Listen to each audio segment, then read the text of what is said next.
Hi guys, magandang araw po sa inyong lahat. Ito naman pong kaibigan nyo si Jake. Sa video natin ngayon, pag-usapan po natin, ano ba ang mga dahilan kung bakit ang Jeepney Modernization Program ng pamahalaan ay isang failure.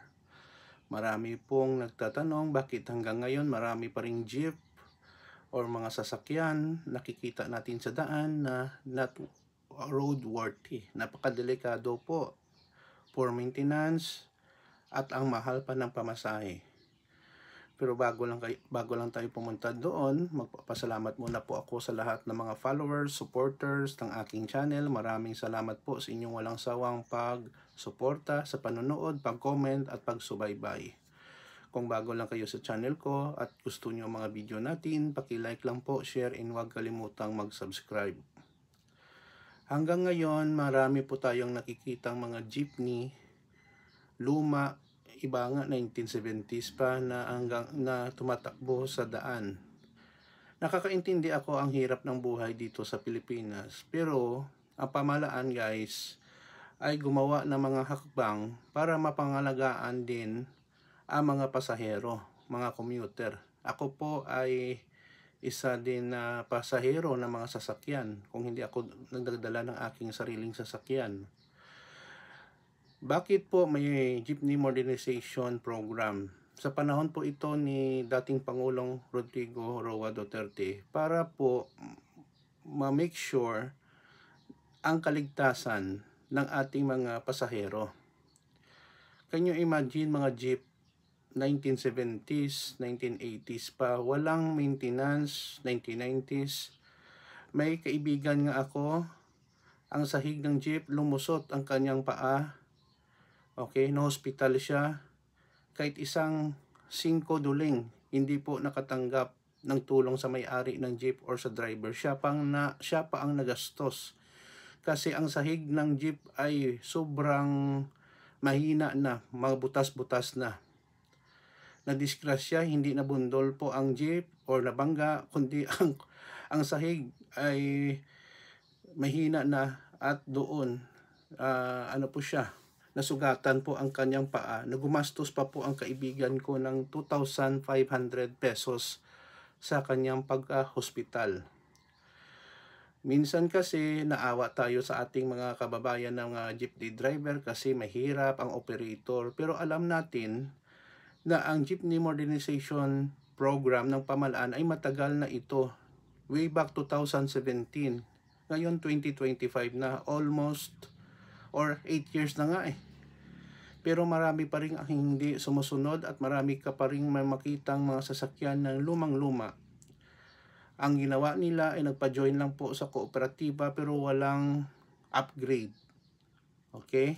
So ano ba ang mga dahilan kung bakit failure ang Jeepney Modernization Program ng pamahalaan?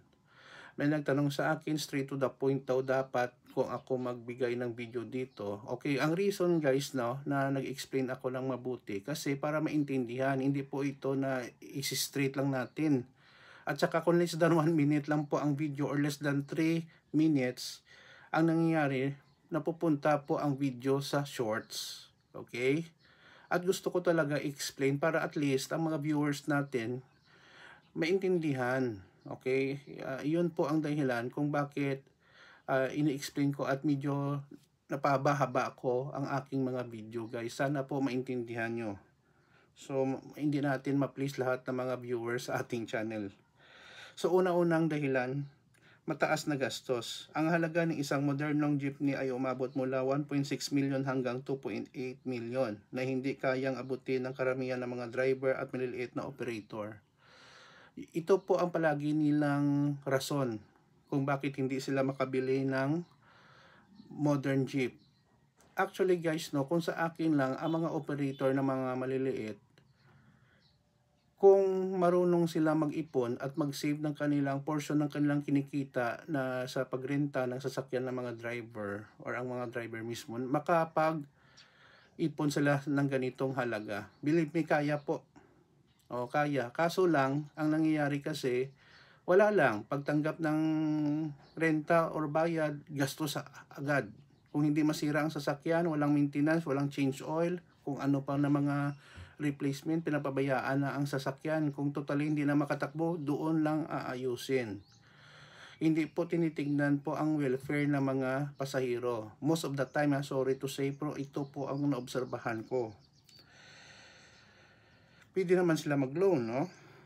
Ang loan ay pautang na inaalok ng mga gobyerno ay may interest at maraming requirements na mahirap para sa ordinaryong tsoper. Siyempre, wala namang libre dito sa mundo. Can you imagine, pautangin mo ng ₱1,000,000 at saka wala kang balik sa gobyerno? Paano masustain? Okay? Siyempre, mga paperwork, importante yon. Baka takbuhan kayo. Okay? Mahirap na. Pera po itong pinag-uusapan natin at saka millions of pesos. Ang pamahalaan natin, guys, ay hindi isang charitable institution. Kumukuha po ito ng budget sa mga tax na binabayad, no, natin, ang mga taxpayers. Ano po ang ikalawang dahilan?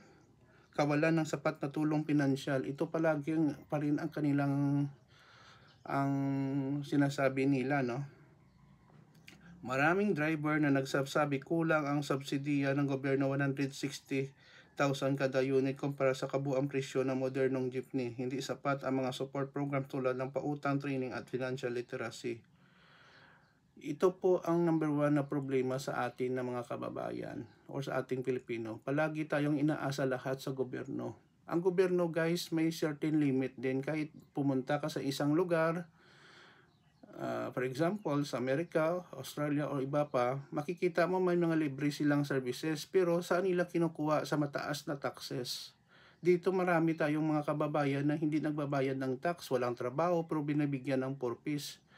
It is very unfair sa mga hardworking Filipinos na kung mawalan sila ng trabaho, wala talaga silang makukuha sa gobyerno. Pero ang mga tambay, mga addicts, mga tamad, mga marites, yun pa ang binibigyan ng purpose. Sa akin lang, bilang taxpayer, karapatan din natin na makareceive ng kaunting tulong kung mawalan tayo ng trabaho, na lay off, or nag-resign. Dapat ang gobyerno tignan din at bigyan din ng kaukulang tulong. Hindi lang po ang mga purpose na karamihan sa kanila ay walang trabaho at sa mga tamad, no, at mga tambay. Nakakainis lang nga. Pangatlong dahilan, pagkawala ng hanap buhay. Sa ilalim ng consolidation, kailangan magsanib ang mga driver ng isang kooperatiba or korporasyon. Maraming natatakot mawalan ng kontrol sa kanilang sariling kabuhayan. At mga hindi makakakumpleto ng requirements ay mamawalan ng prangkista at trabaho. This is not true. Marami po akong nakitang jeep dito na siguro iba matanda pa sa akin.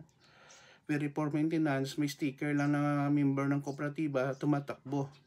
Iba ang usok ng kanilang tabutso, sobrang itim, no? At saka may mga driver na puno na, gusto pa kumukuha pa rin ng pasahero, hindi na komportable ang mga ang mga pasahero sumakay, no?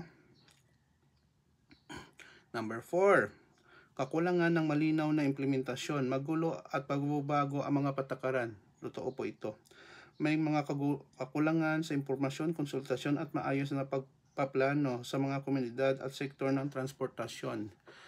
Ang mahirap kasi dito, matagal na na-implement ng gobyerno, pero marami pa ring mga drivers at mga transportation operator ang matitigas ang ulo.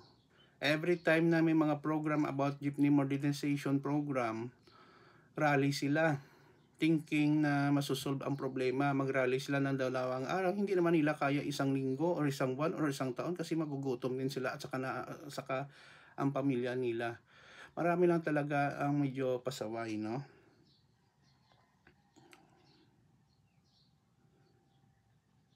Ikalimang dahilan, hindi tugma ang kalagayan ng Pilipinas. Ang mga rutang pang-komunidad, makikitid na kalsada at kondisyon ng trapiko sa Pilipinas ay hindi laging akma sa disenyo ng mga modernong jeepney.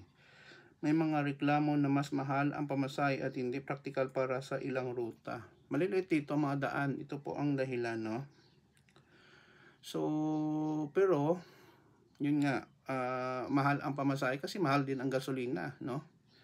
So, sa kabuuan, ang Jeepney Modernization Program ay magandang ang layunin para sa mas maligtas, malinis at modernong transportasyon. Ngunit naging failure ito sa mata ng marami dahil sa mabigat na gastusin, kakulangan sa suporta at hindi makatarungang sistema ng implementasyon na tila pumapabor lamang sa malalaking negosyante kaysa maliliit na driver. Yun po guys ang 5 dahilan kung bakit failure po ang Jeepney Modernization Program ng pamahalaan. Sana tulungan natin ang ating sarili. Wag lang muna tayo very dependent po sa pamahalaan kasi hindi kaya ng kahit anong gobyerno dito sa mundo, especially dito sa Pilipinas. Yun lang po guys, sana po may natutunan po kayo sa topic natin. Thank you sa inyong panonood. Please like, share, and huwag kalimutan mag-subscribe. Ito naman po ang kaibigan nyo si Jake. Kita-kita po tayo sa sunod na video. Paalam. Love you all.